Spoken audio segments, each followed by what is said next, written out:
정하셨다 함과 같으니라. 아멘. 오늘 이 말씀을 가지고 에클레시아의 세 가지 기초라고 하는 제목으로 은혜를 나누려고 합니다. 오늘날의 교회의 원형이 초대교회 시대의 에클레시아였습니다. 오늘 같은 이런 건물도 없었고 이런 제도나 어떤 행정적인 기반이 전혀 없는 상태에서 이제 가정에서 믿는 사람들이 335 모여서 어떤 신앙의 공동체를 형성한 것이 에클레시아였고 그것이 오늘날의 교회의 모태가 되었습니다. 그런데 이런 에클레시아, 오늘날의 교회로 모이기 시작했던 그 시대의 상황은 오늘날과 비교하면 너무나 열악하고 또 어려운 그런 상황에서도 믿는 사람들이 모여서 신앙생활을 했습니다. 오늘날은 참 편안하죠. 또 익숙해지고 또 예수 믿는다고 해서 어떤 핍박이 있는 시대는 아닙니다.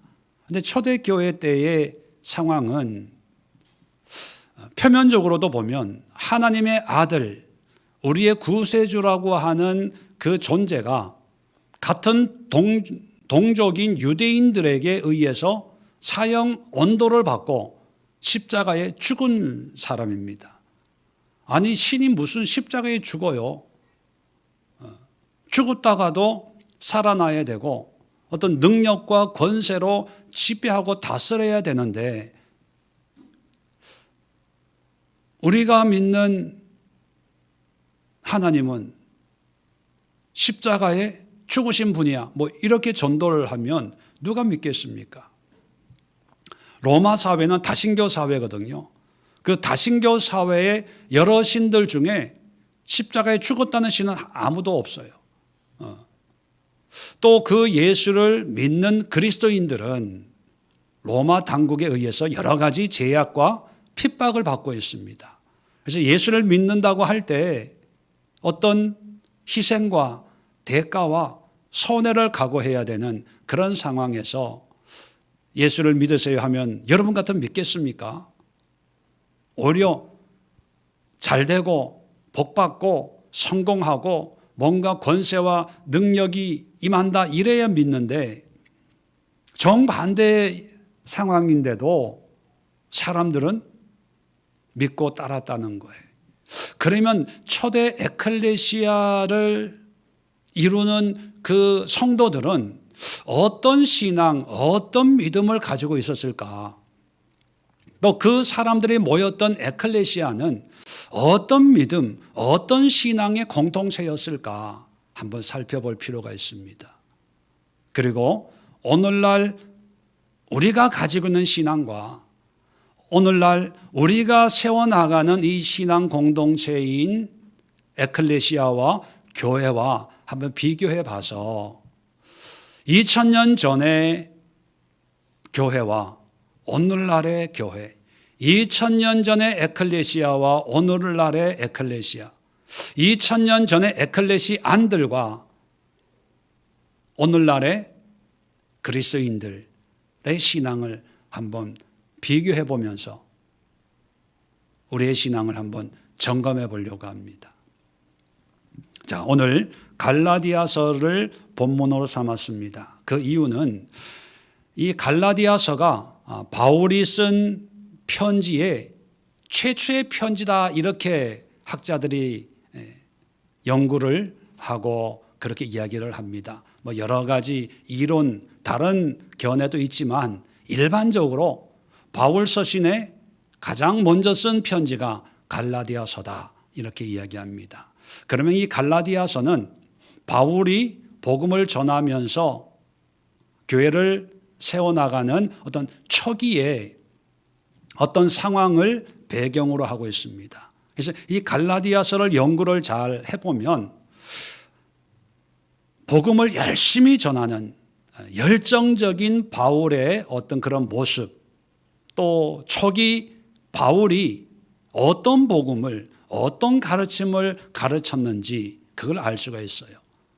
또 이 갈라디아서를 연구해 보면 초기 교회 시대에 교회가 어떻게 세워지고 어떻게 성장을 하고 어떤 상황 속에서 믿음 생활을 했는지 그 흔적을 발견할 수 있고, 또 한편으로는 초기 교회에 어떤 여러 가지 문제들이 있었는지를 이 갈라디아서를 차근차근 공부해 보면 알 수가 있습니다. 그렇기 때문에 이 갈라디아서를 제가 본문으로 삼은 것은 막 은혜 받고 이방인 선교의 사명을 받은 이 바울이 참 열정적으로 열심히 있게 이곳저곳 다니면서 복음을 전했는데 어떤 복음을 전했을까? 또 그 복음을 듣고 공부하고 훈련한 초기 그리스도인들은 어떤 신앙으로 무장을 했을까? 그죠? 그리고 그들이 모여서 세워지는 에클레시아 교회는 어떤 신앙으로 세워졌을까?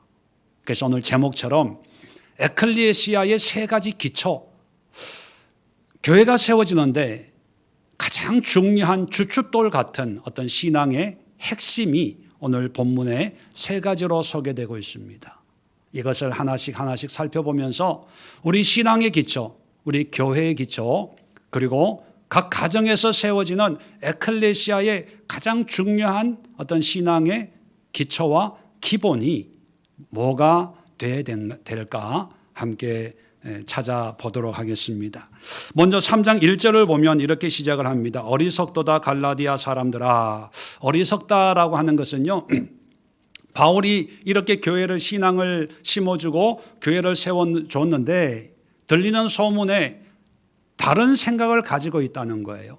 또 다른 사람의 잘못된 가르침에 미혹이 되어서 처음 바울의 가르침과 달리 다른 어떤 신앙의 모습으로 흘러간다는 얘기를 듣고 이 바보들아, 어리석은 자들아, 그렇게 편지를 하는 거죠. 그러면서 예수 그리스도께서 십자가에 못 박히신 것이 너희 눈앞에 밝히 보이거늘 누가 너희를 꾀더냐. 이상한 가르침, 잘못된 가르침을 주는 사람들이 교인들을 꾀고 있어요. 그게 아니야. 바울의 가르침이 그게 바른 게 아니야. 그러는데 그 첫 번째 잘못된 가르침에 대한 지적이 뭐냐면 예수 그리스도께서 십자가에 못 박히신 것이 너희 눈앞에 밝히 보이거늘. 자, 십자가에 대해서 얘기하고 있어요. 성경을 잘 보면 십자가가 너희 눈앞에 밝히 보인다, 이런 표현을 쓰고 있어요. 그러면 갈라디아 교인들의 눈에 예수의 십자가가 날마다 보인다는 얘기일까요? 이게 무슨 의미일까요? 예수님이 십자가에 돌아가시고 부활한 것은 수십 년 전의 일이에요. 예수의 십자가 사건 이후에 수십 년 뒤에 바울이 이제 복음을 이방인들에게 전하는 거죠. 그리고 지리적으로도 십자가 사건은 예루살렘에서, 지금 갈라디아는 어디에 있냐면 지금의 터키 지역입니다. 지금의 터키 중북부 지역이 갈라디아 지역인데 그 지역에 있는 사람들이 예수의 십자가가 눈앞에 밝히 보인다, 이것은 실질적으로 보인다는 의미가 아니라 예수의 십자가에 대해서 바울이 분명하고도 확실하게 가르쳐서 모든 성도들이 예수의 십자가의 의미를 듣고 깨닫고 이해했다는 거예요. 한 점의 의심 없이 예수의 십자가에 대한 어떤 그런 지식과 이해와 믿음이 있었다는 거예요. 그러면 이것은 뭘 반증합니까? 바울이 전도를 할 때, 교회를 세울 때 가장 중요하게 여겼던 가르침이 뭐였다는 거예요? 십자가였다는 거예요.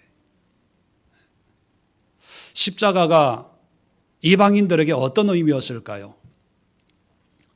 원래 로마 사람들에게 십자가는 사형 형틀입니다. 사람을, 흉악한 범죄자를 사형시키는 극형의 형틀이에요. 우리 같으면 올감이죠. 왜 이게 교수형 하는. 근데 여러분 한번 생각해 보세요. 올가미를 이렇게 보여주면서 날마다 여러분 올가미를 목에 걸고 다녀야 돼요. 그랬다면 여러분 은혜 받겠어요? 좀 섬찟하겠어요? 아마 어떤 분들은 올가미 보지도 않고 징그럽고 무섭고 이런 걸 왜 보여줘 기분 나쁘게 그렇게 생각할 수 있잖아요. 십자가가 그랬어요. 십자가 보면 누가 오늘 또 사형 집행이 있나? 누가 죽었나? 십자가 보면 괜히 도둑이 재발 지린다고 뭐 잘못한 게 있는 사람들은 섬찟할 수 있는 거거든요. 그런 사람들에게 십자가를 얘기한다고 하는 것은 매력이 없는 거예요. 오히려 믿겠다고 하는 사람들도 도망갈 그런 상황입니다. 그런데 바울은 이 십자가가 너희 눈앞에 분명히 보이지 않느냐 그렇게 얘기했어요. 그렇게 얘기할 정도로 십자가를 분명하게 가르쳤다는 거예요. 그 이유는 뭐냐면 예수님 전에는 형틀이었지만 예수 그리스도가 십자가에 돌아가시고 부활하심으로 말미암아 이 십자가의 의미가 그리스도인들에게는 바뀌어진 거예요. 어떤 의미로 바뀌었습니까? 구원의 상징이 된 거예요.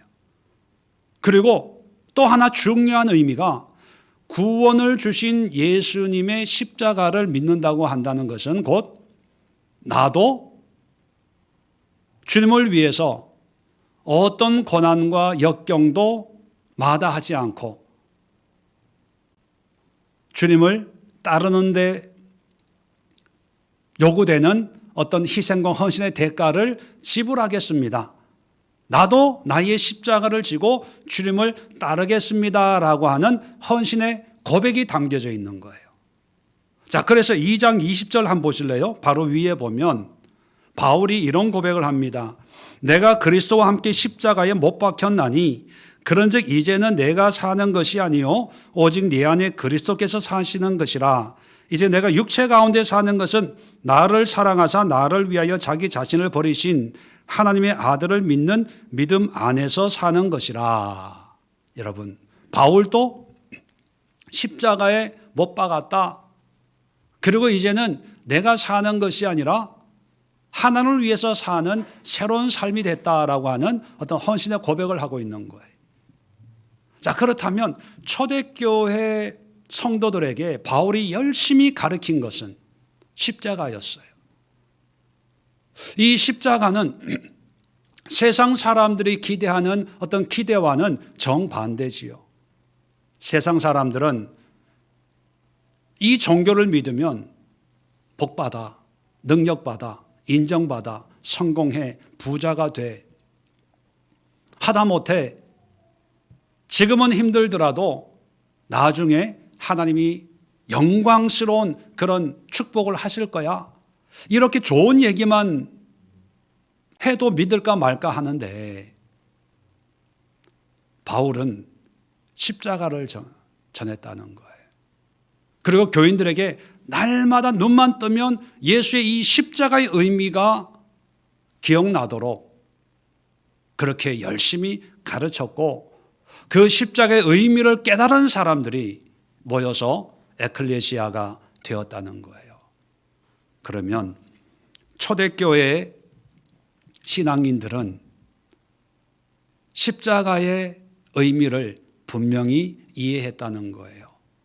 그것은 예수를 통해서 내가 부자가 되고 어떤 내가 원하는 것을 얻고 취하기 위한 하나의 수단이자 목적이 아니라 예수님이 말씀하신 그 말씀대로 순종하며 사는데 어떤 고난도 어떤 손해도 어떤 핍박도 능히 감당하며 주님을 따르겠습니다. 이런 고백이었어요.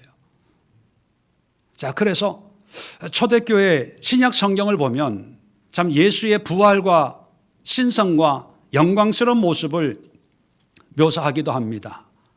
그런데 소망을 주는 메시지 가운데 대표적인 것이 요한계시록이지요. 요한계시록에 보면 예수님의 영광스러운 모습도 나오지만 또 어떤 표현이 자주 등장하냐 하면 죽임당한 어린 양, 이런 표현이 자주 등장을 합니다. 계시록 5장 12절에 보면 큰 음성으로 이르되 죽임을 당하신 어린 양은 능력과 부와 지혜와 힘과 존귀와 영광과 찬송을 받으시기에 합당하도다. 여러분, 같은 말이라도 승리하신 예수님, 영광 하나님 보좌 우편에 앉아 계신 예수님께 영광, 능력, 힘, 존귀, 찬송을 받으시기 합당하다 이러면 우리에게 소망이 있잖아요. 그런데 그런 영광스러운 모습의 예수를 묘사하지 않고 죽임당한 어린 양 이렇게 표현해요. 어린 양이라고 하는 것은 힘이 없는 존재거든요.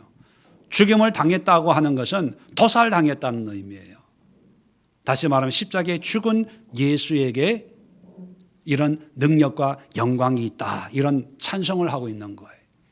계시록 13장 8절에도 보면 죽임을 당한 어린 양의 생명책에 창세 이후로 이름이 기록되지 못하고 이 땅에 사는 자들은 다 그 짐승에게 경배하리라. 자, 생명책, 우리가 잘 아는, 그죠? 누구나 기록되고 싶은 책이 생명책 아닙니까?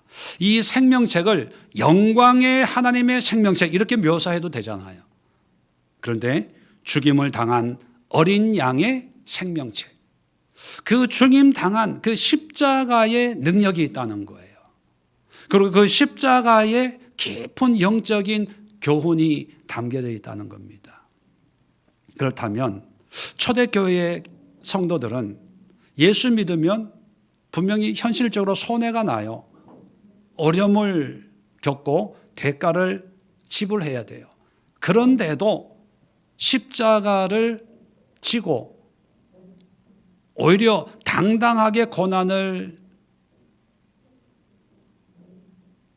맞이하고 또 그 고난 속을 살았던 이유가 뭘까요? 십자가에 담겨져 있는 영적인 의미를 깨달았기 때문에. 지금은 손해나고 힘들고 어렵지요.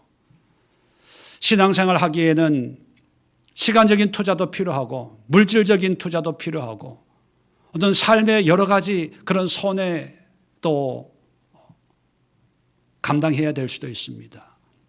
그러나 그런 손해가 손해라고 여기지 않고 오히려 하나님의 축복이고 은혜라고 여겼던 것은 이러한 예수님을 따르는 믿음의 삶 속에 하나님의 보화가 있다, 이것을 깨달은 사람들입니다. 그래서 여러 가지 어려움에도 굴하지 않고 끝까지 믿음을 지킬 수 있었던 거지요. 그렇게 보면 오늘날 우리 그리스도인들, 오늘날의 교회들의 모습을 볼 때 과연 이러한 십자가가 날마다 우리 앞에 밝히 보여지는 그런 신앙생활을 할까요? 만약에 여러분들에게 조금 어려움이 생기면 하나님이 이 십자가도 지고 믿음 생활 하라고 하시나 보다 생각하고 그 어려움에도 굴하지 않고 믿음으로 주님을 섬겨 나갈 그런 자신이 있습니까? 아니면 하나님 잠깐만요, 이 일 좀 해결해 놓고 내가 예배 드릴 테니까 좀 잠깐만 시간을 좀 주세요. 죄송합니다. 그리고 그 문제 해결을 위해서 또 그 어려움을 어떻게 좀 모면하든지 해결하고 신앙생활을 하려고 하는 그런 모습일지 여러분 스스로 한번 점검해 볼 수 있기를 바랍니다. 자, 두 번째 신앙의 기초가 뭐냐면 2절입니다. 내가 너에게 다만 이것을 알려 하노니 너희가 성령을 받은 것이, 자 2절에도 너희가 성령을 받은 것이, 자 3절에도 보면 너희가 이같이 어리석으냐, 성령으로 시작하였다가 이제는 육체로 마치겠느냐. 5절에도 너에게 성령을 주시고 너희가 내 능력을 행하신 이의 일이.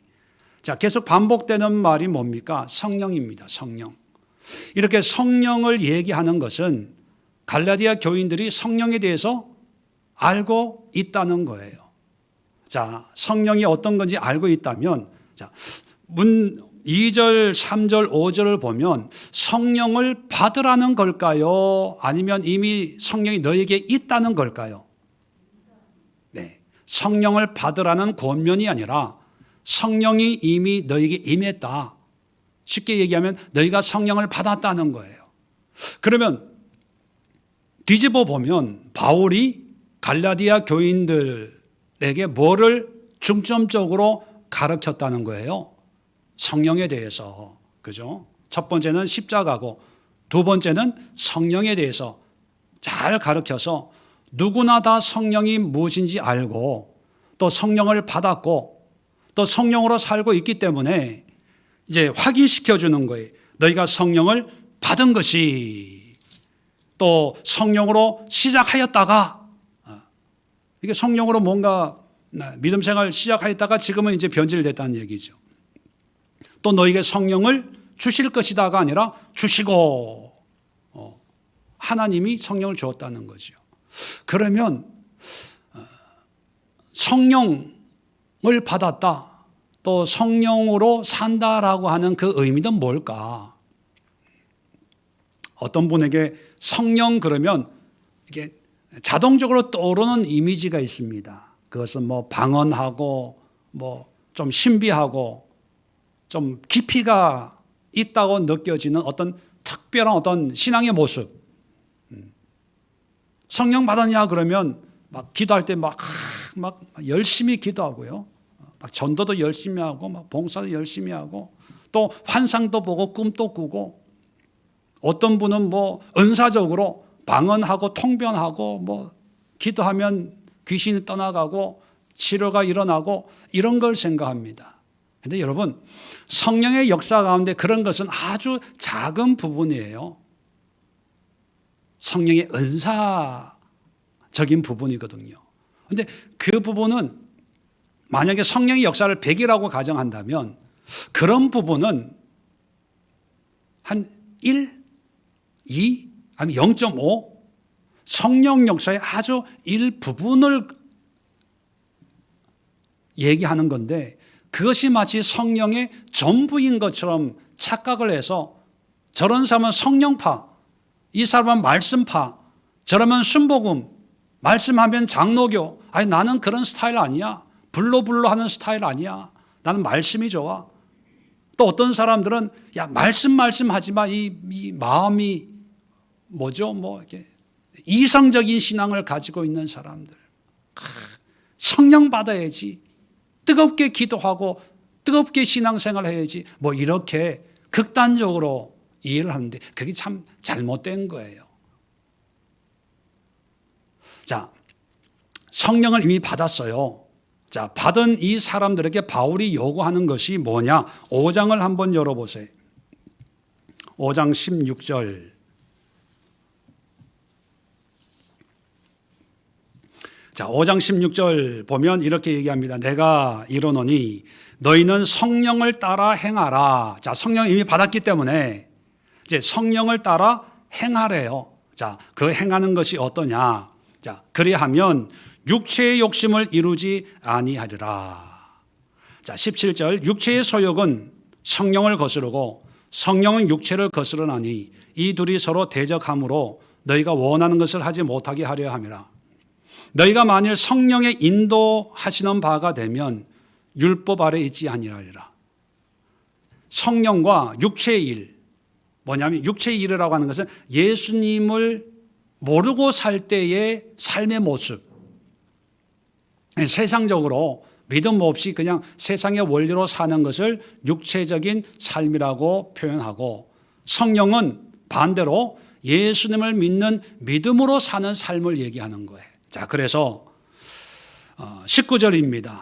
자, 예수님 없는 삶의 어떤 모습을 이렇게 표현해요. 육체의 일은 분명하니. 자, 육체의 일은 분명하대요. 헷갈리지 않는다는 거예요. 쉽게 분별할 수가 있다는 겁니다. 어떤 거냐? 곧 음행, 더러운 것, 호색, 우상숭배, 주술, 원수 맺는 것, 분쟁, 시기, 분냄, 당짓는 것, 분열함, 이단, 투기, 술 취함, 방탕, 또 그와 같은 것들이라 기타 등등이라는 거예요. 이런 종류의 것은 다 육체적인 하나님과 상관없는 그런 삶이라는 거예요.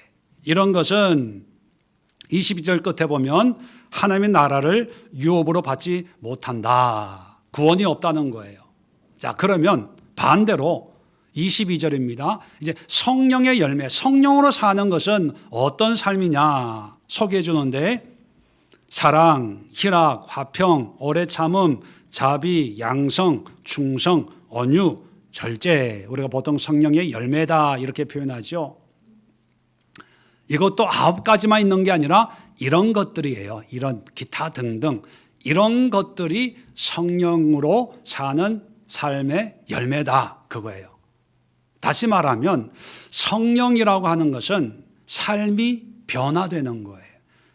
예수님 몰랐을 때는 육체적인 삶을 살아서 시기도 하고 분내고 당파도 짓고 이런저런 자기의 욕심을 추구하고 그랬던 사람이 예수님을 믿고 그리고 성령을 받은 뒤에는 달라져서 사랑, 자비, 충성, 온유, 절제와 같은 이런 삶으로 바뀌어지는 거예요. 그래서 여러분 성령의 역사는 어떤 신비한 어떤 영적인 막 불이 임하고 뜨거워지고 떼굴떼굴 구르고 이런 것만 성령의 역사가 아니라 성령의 근극적인 역사는 삶이 바뀌는 거예요. 성령의 역사가 여러 가지로 나타나지만 그 목적은 뭐냐면 삶이 바뀌는 거예요. 옛날에 술 취하고 음란하고 음탕하고 시기했던 사람이 그런 성령의 역사를 통해서 내가 이렇게 살면 안 되지. 바르게 살아야지. 그래서 거짓말도 끊고 술 취함도 끊고 방탕하게 사는 것도 절제하면서 조금씩 변화되어지는 그런 삶입니다. 그래서 바울은 갈라디아 교인들에게 복음을 전할 때 성령을 전했는데 그 성령의 역사의 결과가 뭐냐면 삶이 변화되는 거예요. 자, 그래서 25절 볼까요? 갈라디아서 5장 25절.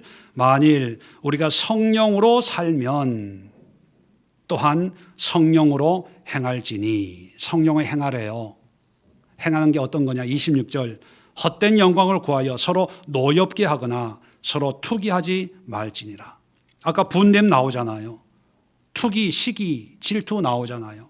이게 다 육적인 삶이었는데 성령을 받았으면 다시 말하면 믿음 생활을 시작했으면 성령을 이제 마음에 모셔드리는 건데 그러면 성령으로 행해야 된다. 변화된 삶을 살아야 된다. 그거예요. 자, 그래서 6장 8절 9절 한번 봅시다. 6장 8절. 자기의 육체를 위하여 심는 자는 육체로부터 썩어질 것을 구하고 거두고 성령을 위하여 심는 자는 성령으로부터 영생을 거두리라. 성령으로 살면 영생을 선물로 받는데요. 9절에 너희가 선을 행하되, 선이라고 하는 것은 성령으로 살아가는 삶을 얘기하는 거예요. 윤리 도덕적인 선이 아니라 하나님 보시기에 합당한 성령으로 사는 삶을 살면서 낙심하지 말라는 거예요. 그리고 포기하지 말아라.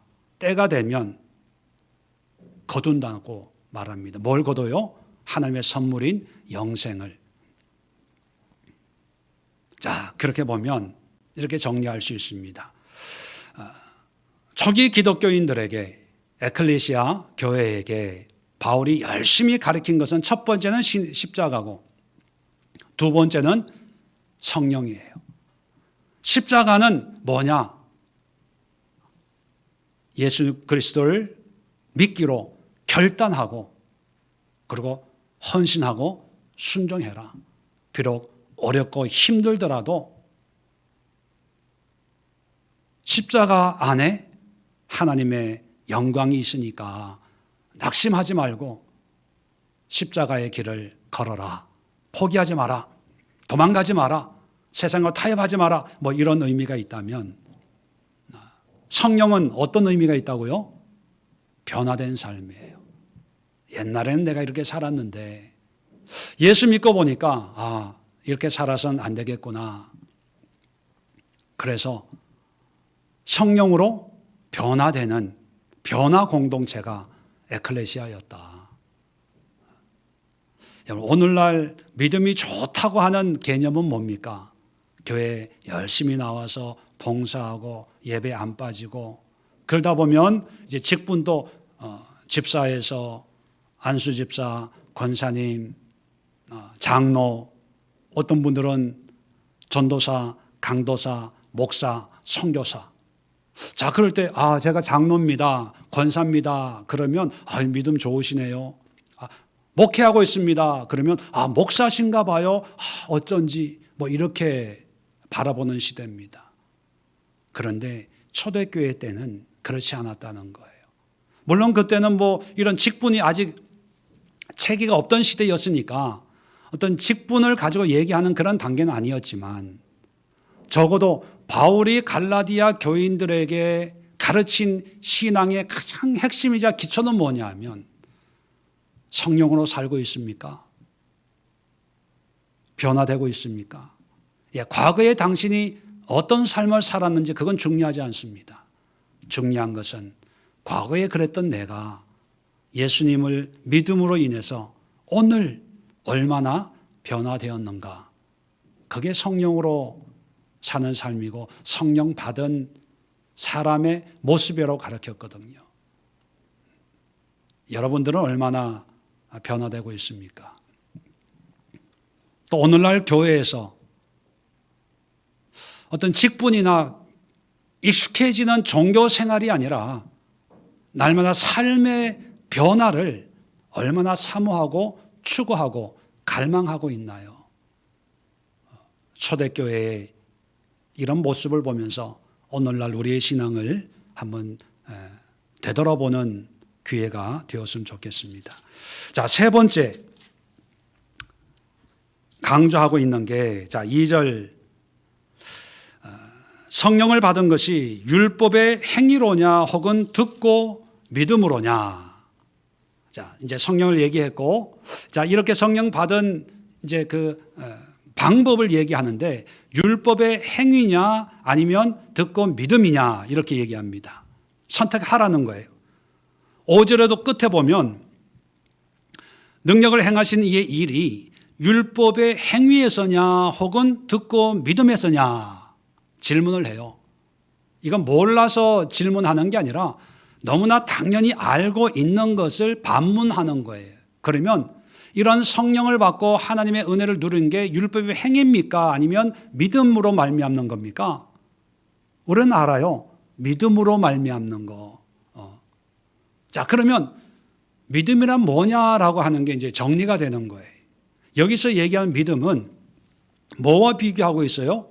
율법의 행위와 비교되는 그런 믿음이에요. 자, 율법의 행위는 우리가 너무나 잘 알고 있습니다. 뭐예요? 구약의 율법처럼 이거 해야 돼, 이거 지켜야 돼, 뭐 절기도 지켜야 되고 먹는 것, 입는 것, 또 안식일 뭐 이런 날짜와 시기와 절기와 우리의 일상생활 속에서 정해져 있는 규범을 따지고 묻지도 않고 따지지도 않고 뭐 이렇게 다 지켜야 되는 거예요. 그게 율법의 행위거든요. 자, 그런데 믿음은 뭡니까? 반대되는 개념이에요. 그런 걸 지키지 않고 하나님과 나 사이의 어떤 관계를 얘기하는 거예요. 행위적인 관계가 아니라 종교적인 행위가 아니라 나와 하나님과의 인격적인 신뢰 관계, 그것을 믿음이다 이렇게 표현하고 있어요. 자, 그런데 이 믿음을 그냥 믿음이라고 얘기하지 않고 앞에 수식하는 단어가 하나 더 있어요. 자세히 보면 믿음인데 어떤 믿음요? 듣고 믿음으로냐? 5절에도 듣고 믿음에서냐? 자, 그냥 믿음 하면은 우리가 익히 알고 있는 그런 믿음이라고 이해할 수 있는데 왜 여기서 듣고 믿음이다 이런 표현을 썼을까요? 그냥 믿음과 듣고 믿음의 차이는 뭘까요? 여러분, 듣고 믿었다는 것은 다른 말로 표현하면 바울이 이런 믿음에 대해서 가르쳤다는 거죠. 그러니까 교인들이 듣고 믿게 된 거예요.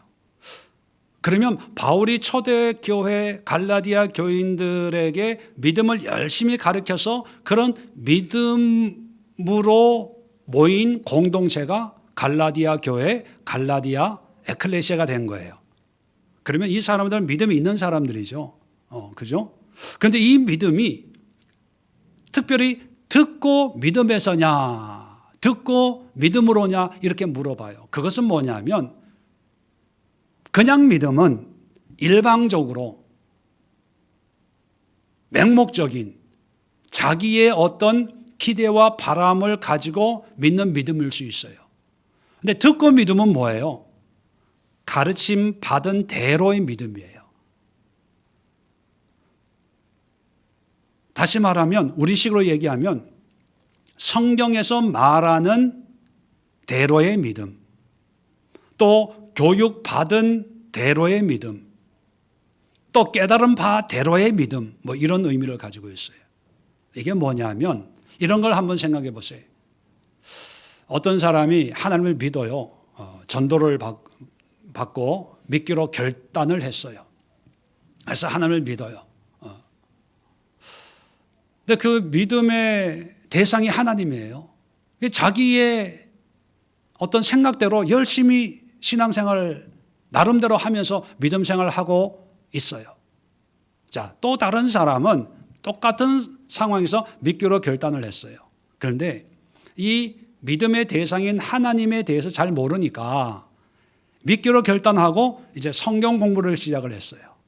창세기부터 계시록까지 구약과 신약을 통해서 자, 하나님이 어떤 분이고 또 하나님을 믿는 믿음이란 어떤 것인가를 이제 배워서 깨달아서 설교를 통해서 듣고 그런 믿음으로 신앙생활을 했어요. 자, 그렇게 두 종류의 신앙인을 볼 때 하나님이 보실 때 누가 더 바람직한 신앙을 믿음을 가지고 있는 걸까요? 전자일까요? 후자일까요? 듣고 믿음이 전자입니까? 후자입니까? 후자지요. 믿음하면 굉장히 포괄적이에요. 그리고 믿음하면 감이 안 와요. 믿음 생활, 믿음 이게 감이 안 잡히는 분들은요, 듣고 믿음이 아니어서 그래요. 왜 그러냐 하면 내 생각으로 믿음을 생각하니까 이게 감이 안 잡히거든요. 이 우리가 사는 사회는 믿음의 사회가 아니라 현실적인 사회예요. 보고 만지고 경험하고 그 결과를 확인 가능한 그런 시대에 우리가 익숙하다 보니까 믿음하면 이거 멍해지는 거예요. 그러다 보니까 믿음, 하나님을 믿어야 돼. 그러면 모호한 그 믿음을 내가 원하는, 내가 좀 의지하고 기대고 좀 위로받고 뭔가 좋은 일이 있을 거야. 하나님이 도와주실 거야. 하나님이 함께 해주실 거야. 뭐 그런 어떤 나의 어떤 위안을 삼을 만한 그런 믿음으로 이게 흘러가게 되어 있어요. 왜냐하면 인간이란 약한 존재니까. 약한 존재가 어떤 초월자를 믿는다고 하는 것은 늘 의지하고 도움을 받을 대상으로 삼기 마련이거든요. 인간의 DNA가. 그러다 보니까 믿음이 뭐냐면 그냥 하나님이 나에게 좋은 걸 해주시고 위기에 구원해 주시고 어려울 때 응답해 주시고 하나님이 나를 눈동자처럼 지켜주시는 분이겠지 하고 그런 믿음으로 신앙생활을 합니다. 그런데 듣고 믿음은 뭐예요? 내 생각이 아니라 내 기대가 아니라 말씀이 성경이 말씀하시는 그런 믿음, 하나님이 우리에게 원하는 믿음, 하나님이 우리에게 주시는 그 믿음이 이런 믿음이구나, 이런 하나님이구나라고 하는 것을 듣고 알고 배우고 깨달아서 내 마음에는 하나님이 이렇게 나에게 해 주셨으면 좋겠는데 성경을 보니까 하나님은 그런 하나님이 아니라 이러한 하나님이야 라고 내가 알고 내 생각을 분별하고 하나님이 말씀하시는 그런 믿음으로 신앙생활 하는 것이 이게 듣고 믿음이에요. 그러니까 갈라디아 교인들에게 바울은 하나님이 누구이고 하나님이 어떤 믿음을 요구하는지 아주 열심히 가르쳤다는 거예요. 가르쳐 놨는데 이제 시간이 흘러서 바울은 이제 다른 지역에 갔는데 몇 년이 지나서 소문을 듣고 보니까 내가 가르친 믿음과 엉뚱한 그런 신앙생활을 하고 있다는 얘기를 듣고 편지를 쓰는 거예요. 성령 받은 게 율법의 행위냐? 율법주의자들은 믿음이 아니라 해야 돼, 지켜야 돼. 11조 안 해? 11조 안 하면 구원이 없어. 주일 헌금 안 해? 헌금 안 하면 구원이 없어. 주일 예배 참석 안 해? 이건 지옥 가. 이러고 있는 거예요. 그러니까 사람들이 거기에 혹해가지고 지옥 간다니까 무서워서 벌벌 떨고 있는 그런 이야기를 듣고 편지를 쓰거든요. 내가 그런 믿음을 가르쳤냐? 네가 그런 믿음을 배웠냐? 네가 배웠던 믿음으로 돌아가야지, 그런 의미입니다. 자, 이런 믿음을 얘기하면서 예를 하나 들어요. 누구의 예냐? 6절에 보면 아브라함 얘기를 들어요. 아브라함. 자, 6절에 아브라함이 하나님을 믿음에 그것을 그에게 의로 정하셨다. 자, 창세기 15장 6절의 말씀을 인용하고 있는데 이 창세기 15장 6절 이 말씀이 아브라함에게 들려진 배경이 뭐냐 하면 집에 가서 창세기 15장 1절부터 한번 읽어보세요. 아브라함은 광야에 있는데 환상 중에 하나님이 어느 날 갑자기 나타나서 아브라함아, 내가 너의 방패다. 내가 너의 상급이다. 내가 너의 보호자다. 그렇게 얘기하는 거예요. 그 얘기를 듣고 아브라함이 하나님 앞에 하나님이 나의 보호자라면 하나님이 나에게 해주실 것이 뭔데요? 뭘 해줄 건데요? 하시려면 내 후계자가 없습니다. 상속자 아들이 없으니까 아들을 하나 주세요. 지금 아들이 없어서 내 종으로 삼고 있는 그 종을 아들 삼아야 될 상황입니다. 그랬더니만 하나님이 뭐라 그러냐면, 야, 너 종이 아들이 아니라 내가 너에게 아들을 줄 거야. 그러면서 밖으로 끌어내가지고, 야, 하늘의 별을 봐라. 저 별처럼 네 후손이 많게 해줄게. 그랬어요. 나이가 90이 다 돼가는데 아들이 없거든요. 그런데 지금 아들을 준다는데 그게 이성적으로 이해가 됩니까? 안 되지요. 그리고 아들 하나도 없는데 하늘의 별처럼 그렇게 많게 해주겠다는 하나님의 말씀이 이해가 안 돼요. 그런데 아브라함이 믿어버렸어요. 그랬더니만 하나님이 하신 말씀이 오늘 본문이거든요. 6절에 아브라함이 믿으니 하나님이 의로 여겼다. 옳게 여겼다는 거예요. 그러면 아브라함이 믿은 것은 뭘까요? 하나님의 말씀을 믿는 거예요. 아들 준다는 그 말씀을 듣고 믿는 거예요. 내가 원하는 것, 다시 말하면 하나님이 아들을 준다는데 내 환경, 내 상황에서는 아들을 낳을 수 있는 상황이 아니야.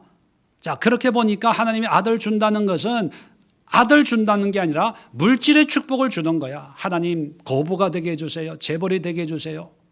또는 하나님 아들 준다는 것은 나에게 건강을 주려고 하는가 봐. 그러니까 하나님 아들은 없어도 건강하게 오래오래 살게 해주세요. 뭐 이렇게 자기의 생각이나 희망이나 기대가 아니라 하나님이 하신 말씀을 듣고 그 말씀 그대로를 믿는 거예요. 그랬을 때 의롭게 여겼다는 거예요. 의가 뭡니까? 문자적으로 옳다, 바람직하다, 잘한다 그런 뜻이에요. 너무나 쉬운 개념이에요. 근데 왜 우리에게는 이런 믿음이 감이 안 잡히냐 하면 듣고 믿는 믿음이 아니라 내가 기대하는 믿음이기 때문에 우리의 생각은 오늘은 참 믿음이 있어요. 그런데 하룻밤 자고 나면 이 믿음이 온데간데 없어요. 여전히 걱정, 근심이 되는 거거든요. 예배 드리고 은혜 받고 할 때는 믿습니다. 이제는 앞으로 이렇게 살아야지, 성령으로 살아야지 막 이랬다가 교회 문만 나서고 집에 문 열고 들어가서 어떤 삶의 문제를 보면 혈기가 막 분수 쏟아지는 것처럼 또 폭발하거든요. 그러니까 이 믿음이라는 게 별로 내 삶에 어떤 능력도 없다는 생각을 가지고 있어요. 왜 그러냐면 내 느낌, 내 감정, 내 생각, 내 기대, 내 소망을 믿기 때문이에요. 그런데 바울은 듣고 믿음을 가르쳤어요. 바른 믿음을 가르쳤어요. 그리고 교인들은 그걸 배웠어요. 아, 이런 믿음을 하나님이 원하시는구나. 여러분, 오늘날 우리의 신앙의 상황으로 보면 우리가 하나님을 믿는다고 하는데 내 식대로 믿는 믿음입니까? 아니면 듣고 바른 말씀을 듣고 이해하고 깨닫고 믿는 믿음입니까? 또 오늘날 에클레시아와 교회가 하나님에 대한 믿음을 강조하지요. 믿음을 강조하지 않는 교회가 어디 있겠습니까? 근데 그 믿음이 그저 우리의 환경과 상황에서 필요한 뭔가를 주실 줄을 믿습니다 하는 믿음입니까? 아니면 내 상황은 어렵고 힘들고 고난과 아픔이 있음에도 불구하고 하나님이 이런 상황에서 기대하고 요구하는 그 믿음에 관한 것을 내가 듣고 공부하고 깨닫고 이해해서 그런 믿음으로 하나님을 섬기는 신앙생활을 하고 있는 그런 신앙과 교회일까? 먼저 여러분 자신의 믿음을 한번 점검해 보시고 또 우리가 세워가고 있는 우리 예수의 교회 또 이 땅의 교회의 신앙의 모습, 믿음의 그 기초가 무엇인가를 한번 점검해 봅시다. 오늘 세 가지를 말씀을 드렸습니다. 초대 에클레시아는 첫 번째 십자가 공동체였다. 고난이나 어려움을 무서워하지 않고 오직 믿음으로 예수님을 따르는 그런 공동체였다. 두 번째는 성령 공동체, 그것은 변화되는 공동체예요. 마지막으로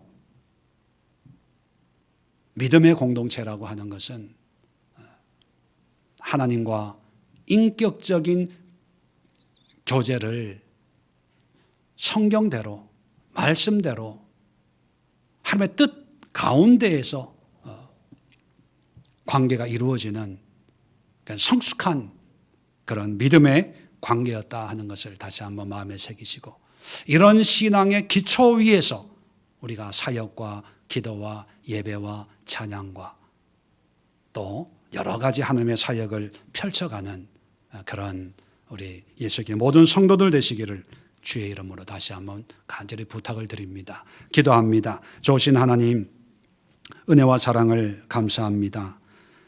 초대교회가 어렵고 힘든 그런 환경 그리고 목숨을 담보로 하는 핍박에 있었지만 그래도 많은 영혼들이 주님을 따르고 교회가 세워지고 결국은 세상을 바꾸는 그런 능력의 신앙으로 성장할 수 있었던 것은 어떤 좋은 환경이 있어서도 아니고 또 큰 건물이 있어서도 아니고 많은 신학적인 지식이 있어서도 아니었습니다. 오직 십자가와 오직 성령의 인도하심과 오직 믿음으로 함께 모여서 기도하고 예배드리고 그리고 삶으로 살아냈을 때 그 열매가 이렇게 놀라운 역사를 이루게 되었습니다. 그렇다면 오늘날 참 많은 사람들이 힘들어하고 어려워하고 낙심하고 있는 이 시대에 우리에게 필요한 것이 무엇일까요? 더 많은 재정이 아니라 더 큰 건물이 아니라 더 많은 성도의 숫자가 아니라 우리에게 필요한 것은 십자가입니다. 우리에게 필요한 것은 성령의 인도함입니다. 우리에게 필요한 것은 하나님과 인격적인 믿음의 관계입니다. 우리 모두에게 이러한 믿음의 보배를 허락해 주시옵소서. 이제는 우리 주 예수 그리스도의 은혜와 하나님 아버지의 크고 놀라운 사랑하심과 성령의 교통하심이 예배하는 모든 무리들과 성도들의 가정과 직장과 일터와 우리가 살아내고 있는 이 땅과 이 나라, 이 민족, 북녘 땅 위에 그리고 고통당하고 있는 이 지구촌의 모든 심령들 위에 지금부터 영원까지 함께하옵시기를 간절히 축원드리옵나이다. 아멘.